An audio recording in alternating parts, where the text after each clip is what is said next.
गरुड़ ने श्री कृष्ण से पूछा, प्रभु, आत्मा मृत्यु के बाद दोबारा पृथ्वीलोक पर अपने परिजनों के पास क्यों जाती है? कृपया मुझे यह रहस्य समझाइए।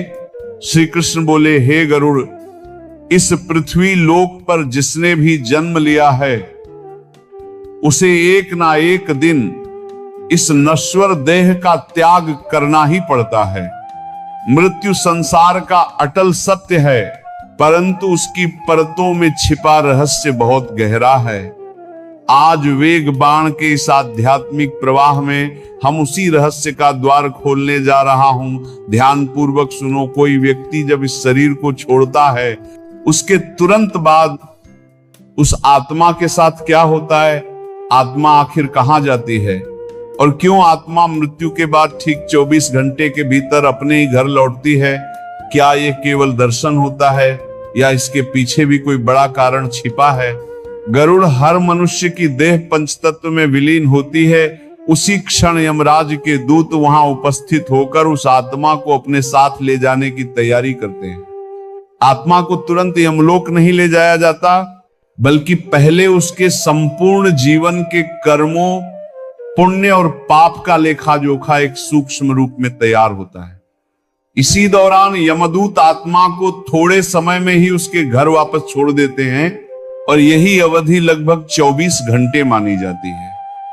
गरुड़ ने कहा, प्रभु, ऐसा क्यों आत्मा फिर अपने ही घर लौटती है? श्री कृष्ण बोले, संसार से उसके संबंध तुरंत समाप्त नहीं होते। आत्मा को अपने प्रियजनों से, अपनी इच्छाओं से, अपने अधूरे कर्मों से एक अदृश्य सूत्र बांधे रहता है।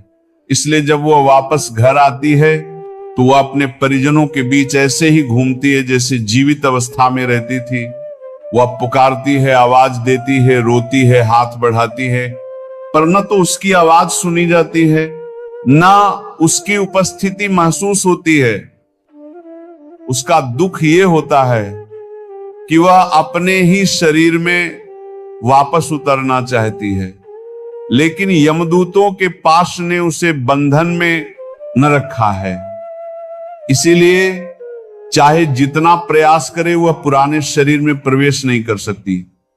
जब घर वाले उस व्यक्ति के लिए विलाप करते हैं, रोते हैं, दुख मनाते हैं, इन सब भावनाओं को आत्मा पूरी तरह देखती और महसूस करती है, ना अपनी उपस्थिति का प्रमाण दे सकती है।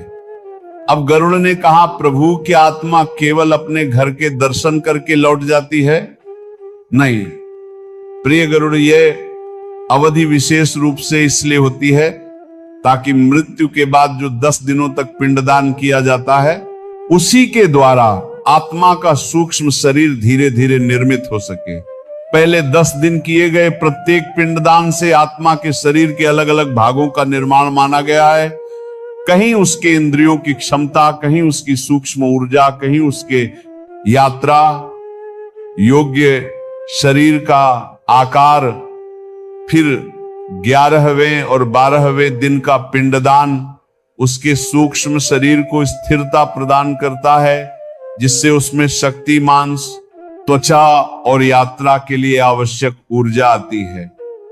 13वें दिन का पिंडदान सबसे महत्वपूर्ण माना गया है, क्योंकि इसी दिन आत्मा को वह सामर्थ्य मिलती है जिसके सहारे वह यमलोक की ओर अपनी वास्तविक यात्रा शुरू कर सके।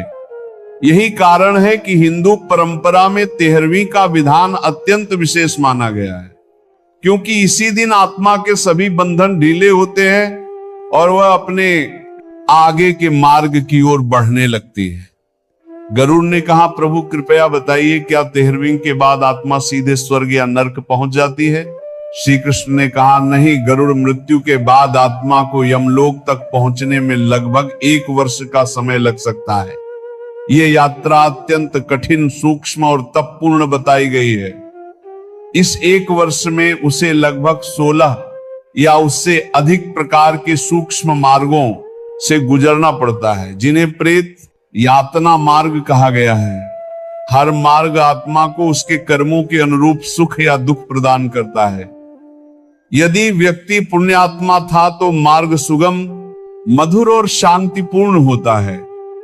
यदि उसने जीवन में पाप अधिक किए थे तो ये मार्ग उसके लिए अग्नि, प्यास, कष्ट, घुटन, कांटों और रेत जैसे यातना मार्ग बन जाता है। इस यात्रा में आत्मा के पास न वाहन होता है, न अन्न, न जल। वह पूरी तरह अपने परिजनों द्वारा दिए गए मासिक पिंडदान, श्राद्ध और तर्पण से मिलने वाली ऊर्जाओं पर निर्भर रहती है। यदि उसके परिजन यह कर्तव्य निभाते रहते हैं तो आत्मा को भोजन, शक्ति और गति मिलती है, जिससे वह अपनी यात्रा पूरी कर पाती है। लेकिन अगर परिजन ये कर्तव्य भूल जाएं या करना न चाहें तो आत्मा भयंकर कष्ट में पड़ जाती है। बिना श्राद्ध की आत्मा तेज तपते रेगिस्तानों, कंटीली झाड़ियों और अग्निमय रास्तों से होकर रेंगती हुई यमलोक पहुंचती है। भूखी, प्यासी और थकी हुई अवस्था में जब आत्मा अंततः यमलोक पहुंचती है तब यमराज उसके कर्मों का ग्रंथ खोलते हैं। जिन आत्माओं ने सत्य, धर्म, दान, अहिंसा और करुणा पर आधारित जीवन जिया होता है, यमदूत उन्हें सम्मानित भाव से प्रस्तुत करते हैं और उन्हें स्वर्ग लोक भेज दिया जाता है, जहां उन्हें अपने पुण्यों का प्रतिफल मिलता है। वहीं अगर आत्मा ने पापों का जीवन जिया हो, छल, कपट, अहंकार, व्यसन, हिंसा, अन्याय को अपने जीवन का आधार बनाया हो, तो उस आत्मा को नरक की अनेक कोटियों में भेजा जाता है। वहां उसे घोर यातनाओं के माध्यम से अपने कर्मों का परिणाम भोगना पड़ता है। कहीं जलते तेल में डुबोया जाता है, कहीं अग्नि सागर में फेंका जाता है, कहीं पत्थरों पर घसीटा जाता है, कहीं अंधकार में गुफाओं में बंद रखा जाता है।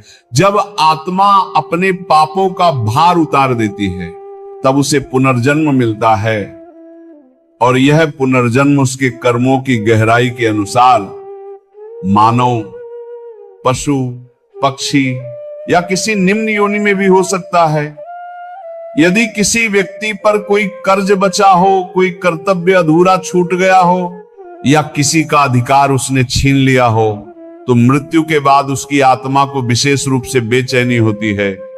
ऐसी आत्माएं अपने परिजनों को संकेत देती हैं, स्वप्नों में, अचानक आने वाली घटनाओं में या विचित्र अनुभूतियों में। इसलिए कहा गया है कि हर व्यक्ति को अपने मृत पूर्वजों का वार्षिक श्राद्ध अवश्य करना चाहिए। यही उनके मोक्ष का मार्ग खोलता है।